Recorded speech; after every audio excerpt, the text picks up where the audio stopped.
Let me introduce you to my new friend, the Spider Farmer SE3000 LED grow light. I'm really excited to have a look at this light, and I think it's going to be a game changer in LED lights. In this video, what I'm going to do is walk you through the process of assembling the light. As you can see, it's quite a large light, and it comes in parts so that they can ship it more economically. So there is some assembly involved. So in this video, it's all about assembling the light. If you're interested in my review of this light, I'll put a link to that video at the end of this one. I'll also have a link there to the other videos that I've made about LED grow lights. Now this light comes in a lot of pieces, but the assembly is pretty straightforward, and if you follow me going through it, it's not going to take you very long. It's not complicated, and you don't need any tools to assemble the whole thing. In fact, they've done a great job in designing this. It's pretty much idiot-proof. Although you'll see I made a mistake when I put one side together. So let's get started with the assembly. First thing I'm going to do is finish the assembly of the power supply. That's this unit right here. It has some white knobs on this end and the other end. I'm going to take one of these off so that we can put this bracket on. This is the bracket that will mount the power supply to the light. And there's 4 of these, and each one is a little different. So you have to figure out which one goes on here. And you want it to be able to slide right on here so that this width fits underneath this bar here. And then we simply take the white knob and put it back in here.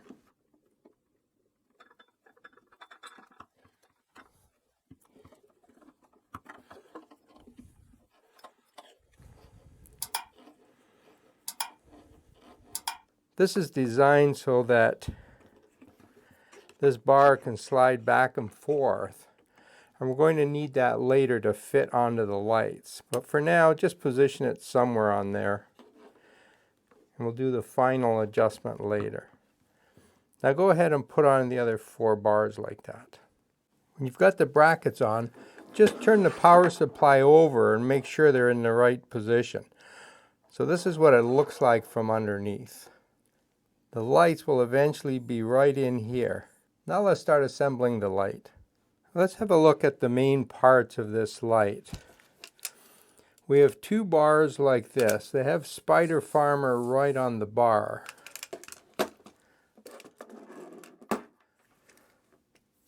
One has all the wires coming out, and the other one has no wires. But the bars look the same.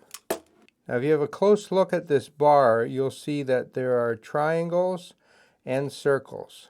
There'll be 4 triangles and 2 circles on each unit.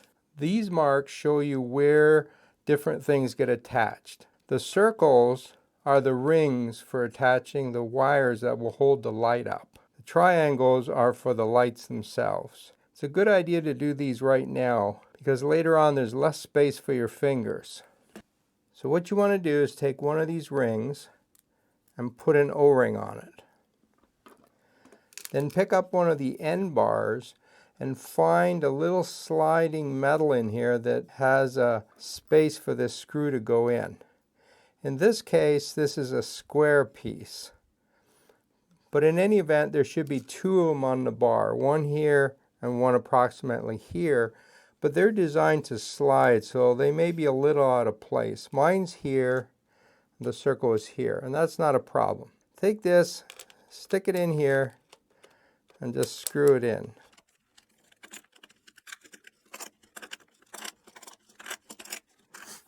Now you'll see that this slides.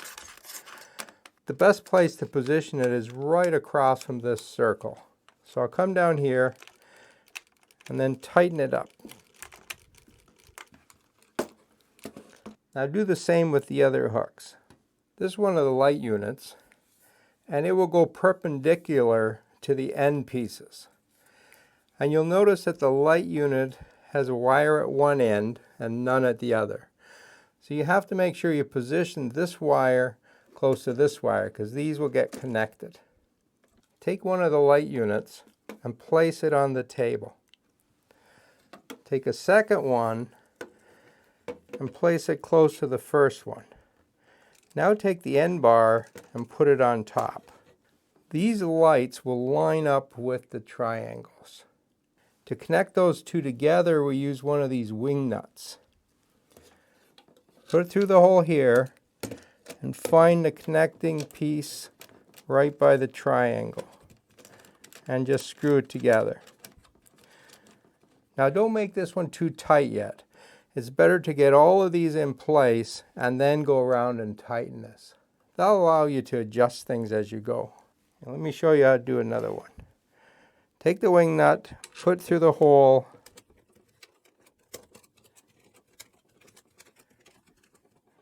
connect it up, and position it at the triangle. Even these light bars can move, so if you want them somewhere else you can do that, but it's recommended that you line them up with the triangle. So we'll do that. Go ahead and connect all the other lights. So now I have all the lights attached to the end bars, but I haven't tightened them yet. So select one of these and shift it back and forth until it's lined up perfectly with the triangle, and then tighten it.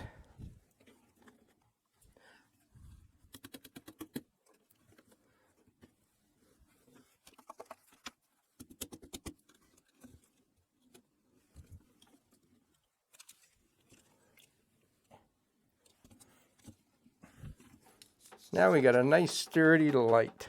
The next step is to connect the wires from the lights to the ones on the end bar. Now these push together, and then you give them a little twist to lock them into place. So once it's done properly, you won't be able to pull these apart.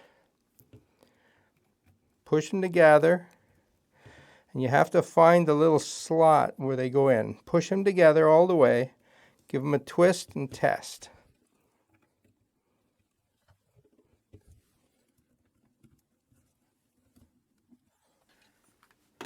Now it's time to add the power supply. Now the power supply can be put on this way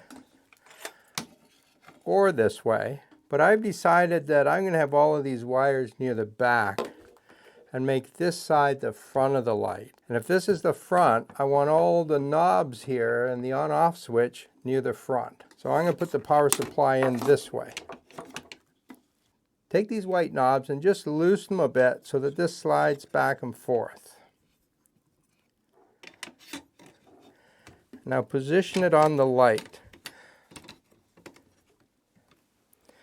Do the same on the other side.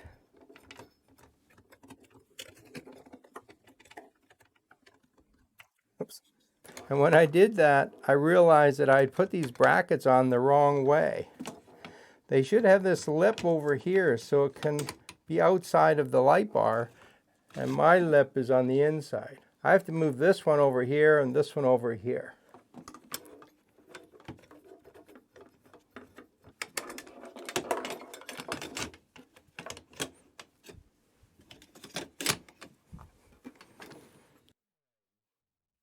That's better.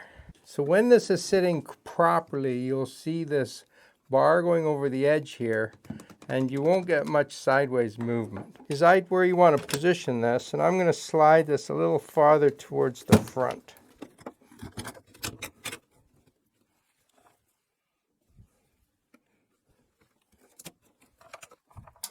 Once you have it positioned the way you want, tighten up all the white knobs.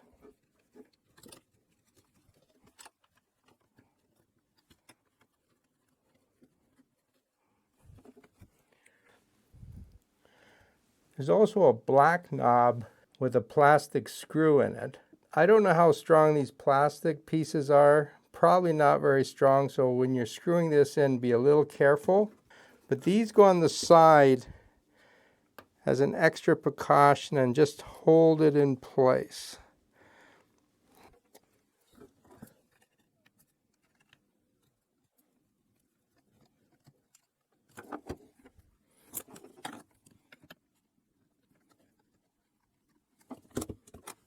Now it's time to hook up the electrical. So the power bar has one of these special knobs on here. It has a blue end and it's a round connector. The center of this bar also has a wire. Quite a long one actually. Same kind of connector.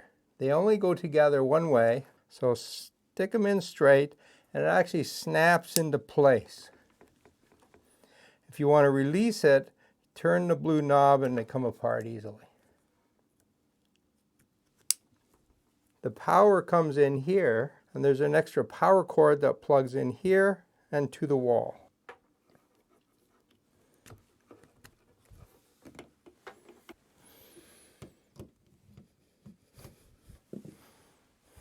Before you mount this light in your light stand, you might want to come along and put some twist ties on these things. Make the wiring a little neater. Simply bend it around like this and shorten it. That way you don't have wires hanging all over the place. Now let's have a look at the controls. Over here we have a main power switch, and that turns the light on and off. At this end we have a knob that allows you to control the intensity of light. So we can have 100% or we can turn down the intensity. What's not visible in the front here is another power switch at the back. When this switch is on and this switch is on, the intensity knob works. If this switch is on, but this one is off, this intensity knob doesn't work. It's kind of a safety feature.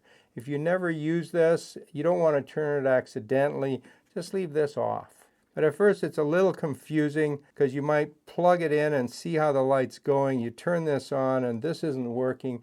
Doesn't mean it's faulty. Check this switch at the back. It has to be on for this knob to work. There are two other connectors in the middle here, and those are used to daisy chain lights together. I could have up to 3 of these lights daisy chained together and use one intensity knob to switch all 3 lights at the same time. If you're only using one light, you won't use these 2 middle connectors. Now let's see if it's working.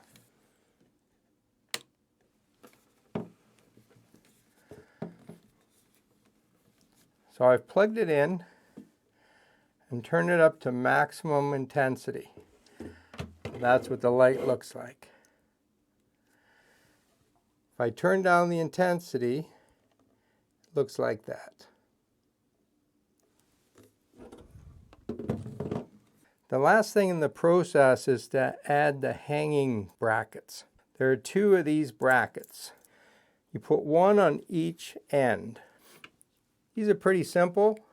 You just push the bar in, hook it in, and it's in place.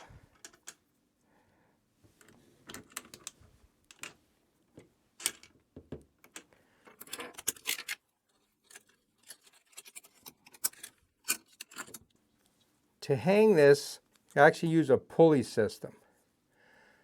So the top of the pulley is going to get mounted on the ceiling or at the top of your light stand, and this part gets hooked over here.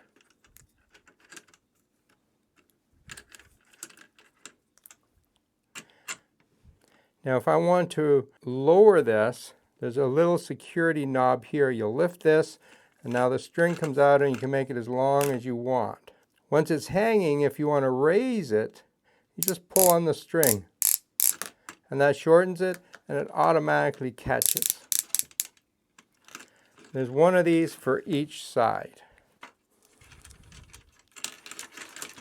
The only thing left to do is find a hook in your light room, attach these, and you're off and running.